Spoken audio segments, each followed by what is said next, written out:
Hey, what's up, everyone? I'm your host, William Dunbar. This is Let's Learn Cloud AWS Edition, and we're talking about something very popular, and that is load balancing. It's important because load balancing allows you to maximize the efficiency of your EC2 instances, specifically in AWS. Now, another reason why this is important is health checks. If something goes down, you need to route your traffic somewhere else while the other EC2 instance is being rebuilt. And load balancing is a way to do that. So in this video, we're going to do network load balancing, and it's pretty easy actually. Although AWS has changed the UI a little bit, so I thought I'd do a video to address those changes. So without further ado, I'll share my screen and we'll get to it. All right, so. Give me 1 second.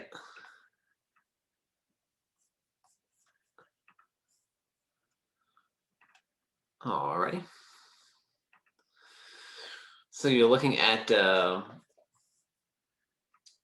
look at here with the EC2 dashboard, of course.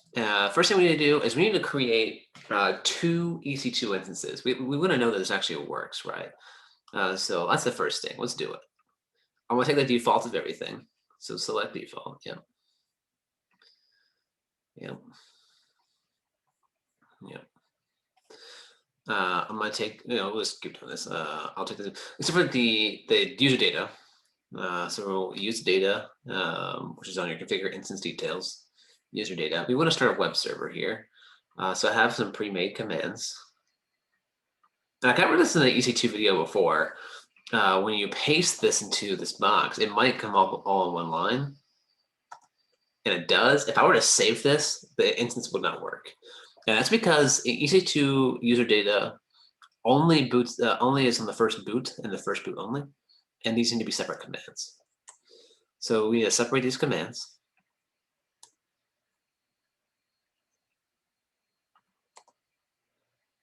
All right, and there we go.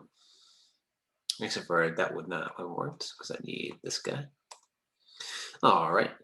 So yeah, we have our bin bash. It's a bash, obviously.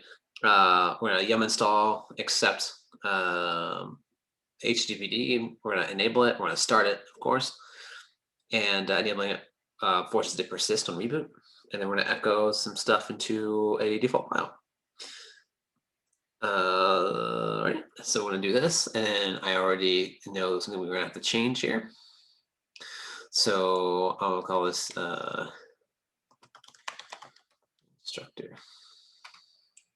All right, so let's call it instructor. Notice it's 1C or 1 Charlie if you're military, like I used to be. All right, so that's the user data. If you scroll back up, there is a subnet. We want to put this in 1C. And if you don't see US East 1C, it's because your region is set up here. So I'm in US East 1, and thus US East, that's the region, and these are the AZs, or availability zones. Availability zones are the data center, right? And the region is the area of the map where you are. I'll take the default VPC, of course, and I want auto enable IP. So all it looks good. It's just very important to check that you have all this set. So remember 1C. All right, I'm just gonna go to configure security group. So add storage, you can just keep it at 8. That's fine. Tags, I don't care about. Tags don't affect functionality. They're simply for filtering. I'm gonna go to my group here, and I'm gonna say load balance test. I'll call it demo. Let's make it real here.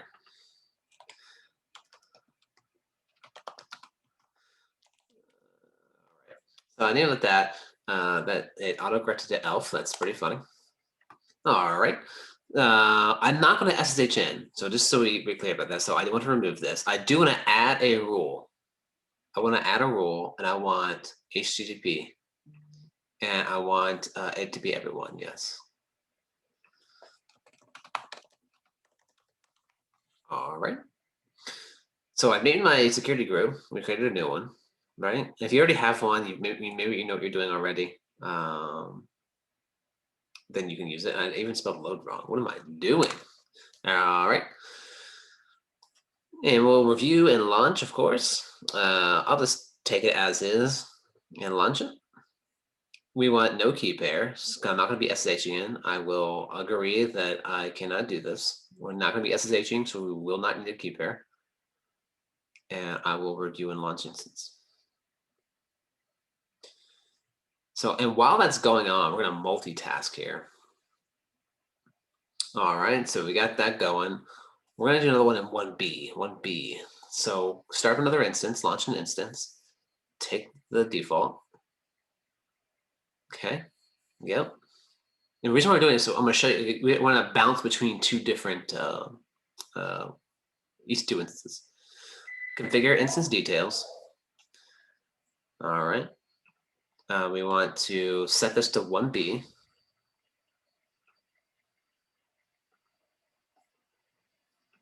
Okay. There we go. And same difference here where we like fix this. Because copy and paste just doesn't work these days, apparently. If you're wondering what these commands actually do, and I covered some of it, but systemctl, which is control, you know, that's in the Linux standard for managing your we'll call them services. It's system, that's what it is.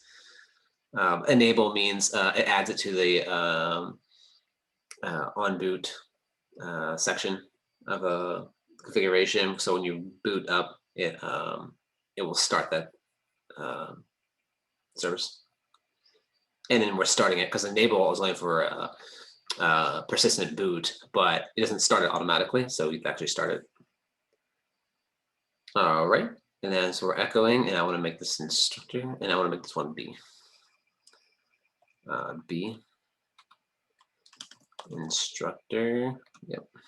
All right. Okay. So I made sure I put it 1B, correct? Yep. I named this 1B. Okay. I need to go to storage. We'll take the default tags I don't care about. And this is another important one. I want to select an existing one, and I have a load balancer down. And review and launch. Yep. Now, let's know that port 22 was blocked. We don't have SSH anyway, so it doesn't matter. And we'll launch this bad boy. Remember, I proceed without a key pair, and we'll launch that. All right, so we will view my instances. This says it's running, but still initializing. Well, that's fine. So let's go ahead and let's create a load balancer. So to do so, you do it from the EC2, okay? And it's under load balancing, of course. Click load balancers, create a load balancer, network load balancer, because I want a network. Application load balancer is good for, you know, if you're just doing HTTP. But I think the most common, at least for what I do, is 100% network load balancer. So we're going to create that. We're going to call this NLB dash demo. It really doesn't matter. I do want an internet facing. I do want an IPv4. Network mapping for VPC. I do want to take the default VPC, which is mine, the one you get created. And I know there's something in the background, like someone keeps opening and closing a door, and I'm really sorry. And I also have kids, and they're going to ruin this video. So just taking it as is, that's what happens. All right, so this is also important for the network mapping. You need to select the two instances, like all the instances, all other AZs that your instances reside in, you need to select. So in this case, we have 1B and 1C. Okay, and now here's the important part. So if you did not know about load balancers, you would not have created this ahead of time, though we could have. For this, we need what's called a target group. It basically is a collection of of EC2 instances that get put into the pool of load balancing. So we don't have to create it ahead of time, though it's quicker if you do. And I did this intentionally because I want to show you what happens. So we're going to click this link. All right. And so we're going to click instances. We're going to name our target group. So, and it'll be demo TG target group. I do want port 80. All right. I do want the default VPC, of course. Health checks TCP, which means if it's not pingable, it's not good. And tags, of course, will be optional. So we're going to do this. We're going to hit next. And now you see we have registered targets. We're on this register target screen. We're going to register 2 of these targets, both are instances, and both in 1B and 1C. Yep. Include as pending below. Okay. They are now in this, and we're going to hit create target group. All right, and then that's it. So we're going to go back over here. We're going to refresh. We're going to select our target group here. And that's it. Actually, we'll just hit create load balancer. We're going to view the load balancer. And here we have a DNS name. And this is actually what we want. But we don't want to actually hit I think this is actually a copy, which is okay. You never want to like, there'll be 2 squares and it'll say open a new tab. You don't want to click that because it usually defaults to HTTPS and we have not enabled HTTPS. Right. So now actually all we're doing is I'm just verifying the information here. And we're going to need to wait for this state to be ready. It's provisioning. And if you try to go to it right now, it's not, there's no record created for it. So we can't do anything but copy the name. So let's go check on our instances here. We have 2. All right, so one's good. The other one's initializing. So we're on a roll. All right, and let me just make sure I don't have anything else planned while this is all going on. Yep, so I test our load balancer and see what happens. And so what we're looking for is that when I hit this multiple times, we're hoping to bounce between two different ones. So once this goes green, we'll be able to check that out. And if you ever get lost, back in your EC2 dashboard, if you go, you have like your running instances, which are actually the completed running, so only one's green. And then your load balancers, notice this says 0 because it's still provisioning. Okay. And this could take upwards of 5 minutes, but I hope it doesn't. And actually, while that's going on, we can even take a look at some of the things that it's created in the background, right? In the background, it's created for us some volumes. These volumes are the root volumes of the EC2 instances. And it's important to note, I said this in other videos, that when you create an EC2 instance, you don't attach a volume. It creates a default EBS volume for you. It is ephemeral, which means when you terminate that volume, when you terminate the instance, it goes away. The volume is gone forever. You never get it back. All right. All right, load balancer says it's good. It says active. Let's make sure I have the right DNS name here. And don't worry if it doesn't work up front, because it could be that the DNS name hasn't propagated yet. But we'll try it. We'll try it.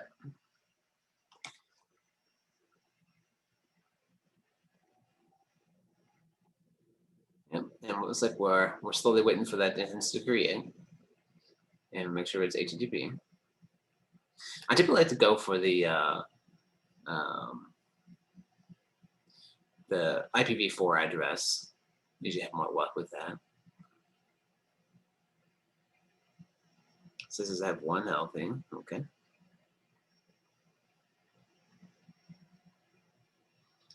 It's going to try to load. All right, so we have this guy, so it's loaded for us.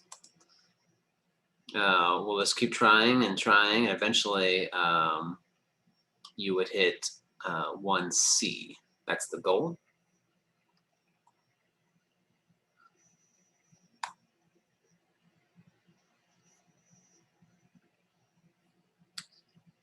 Okay.